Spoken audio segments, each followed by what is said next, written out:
Okay, so right off the bat, we're diving into some pretty choppy international waters. We've all been following this whole situation with the South African ambassador in the U.S. It's not just another diplomatic hiccup, is it? This thing feels like it could have some serious ripple effects. Yeah, no, you hit the nail on the head. We're talking potential shifts in global alliances, power dynamics, the whole nine yards. There's a lot to unpack here. So to help us make sense of this, we've got some excerpts from this podcast. Let me see. Yeah. America's shifting ties with Africa, a new era or a costly mistake. We're going to be zeroing in on segments 1, 2, and 3, see if we can extract some key insights. I mean, the big question here is, are we witnessing a fundamental change in the relationship between the U.S. and African nations, or is this just a blip on the radar? And and even more importantly, I think, is what impact this could have on the broader global landscape. We're talking about a world where other major players like China and Russia are really stepping up their game. So yeah, lots to consider. Okay, so let's get down to it. This podcast, it doesn't mince words. It describes the U.S.'s move as basically telling the South African ambassador, hey, you're out of here. And, they frame this as a deliberate and potentially very negative message, not just to South Africa, but to the whole African continent. That's a pretty bold statement. It is, and it raises some important questions right away. Are we seeing a shift in U.S. priorities? Is Africa being downgraded on the list of important partners? Or is this just some complex political maneuvering we haven't quite grasped yet? And that's where it gets really interesting, because the podcast points out that South Africa isn't just any African nation. It's a key member of BRICS, and, that's the bloc with Brazil, Russia, India, and China. It's often seen as this emerging counterweight to Western influence. Right.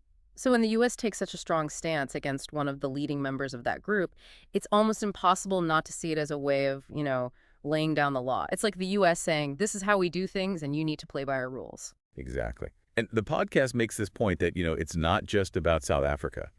Other African nations are watching this very closely, figuring out what it means for them and their relationships with the U.S. And of course, that opens the door for countries like China and Russia, who are more than happy to step in and offer alternative partnerships. They've been making some pretty strategic moves in Africa for a while now, and this situation could give them even more leverage. And this is where the podcast starts talking about potential consequences, unintended or otherwise. The big one they highlight is that this whole thing could backfire on the U.S.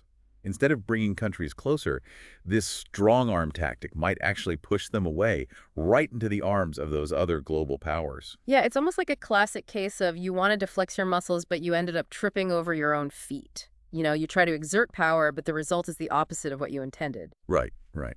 So with that understanding of the U.S.'s actions, the podcast shifts gears a bit and starts talking about what African nations might do next. They describe Africa as being at a crossroads. And, it makes sense. These countries have a big decision to make. Do they stick with the U.S., or do they start seriously looking at other options? And the podcast points out that those other options are looking more and more appealing. China and Russia are really active in Africa, investing in infrastructure, offering financial support. And the key difference here, and the podcast emphasizes this, is that these offers often come with fewer strings attached compared to, say, traditional aid from Western nations. And that seems to be a big part of the appeal. China and Russia are building things, roads, hospitals, power plants, things that people can see and use. It's a very tangible, immediate impact.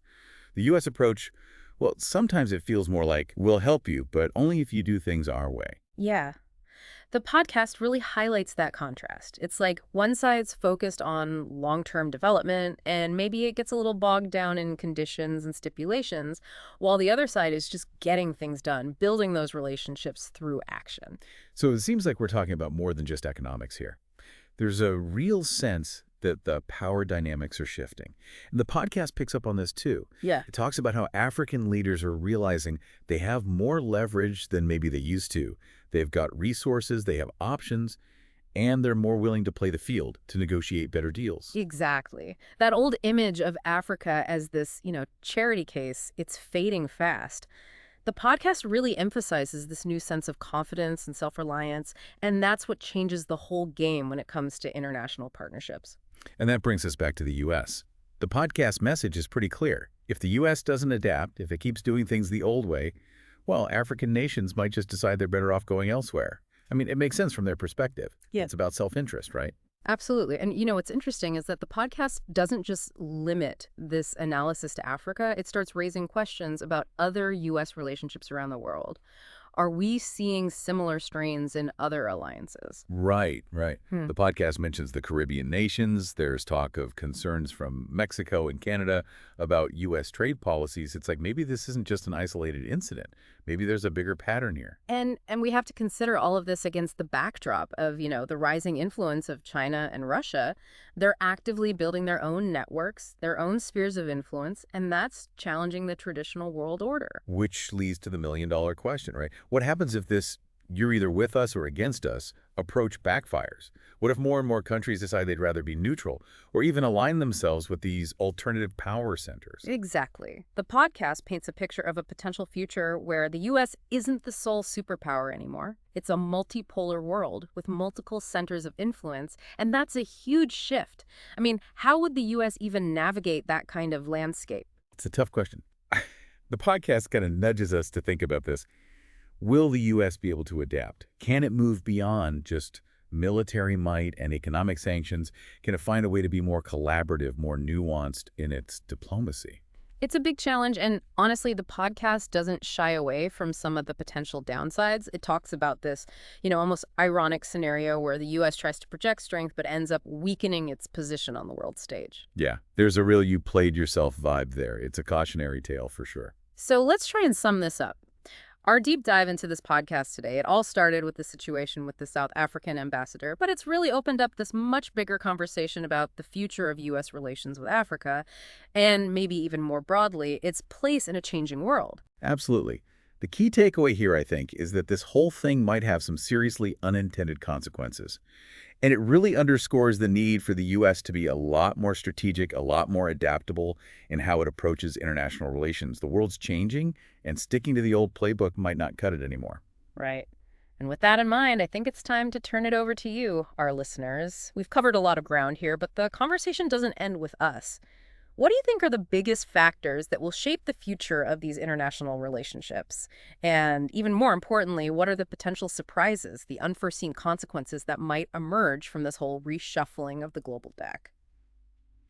There's a lot to think about, a lot to discuss. So yeah, let's keep the conversation going.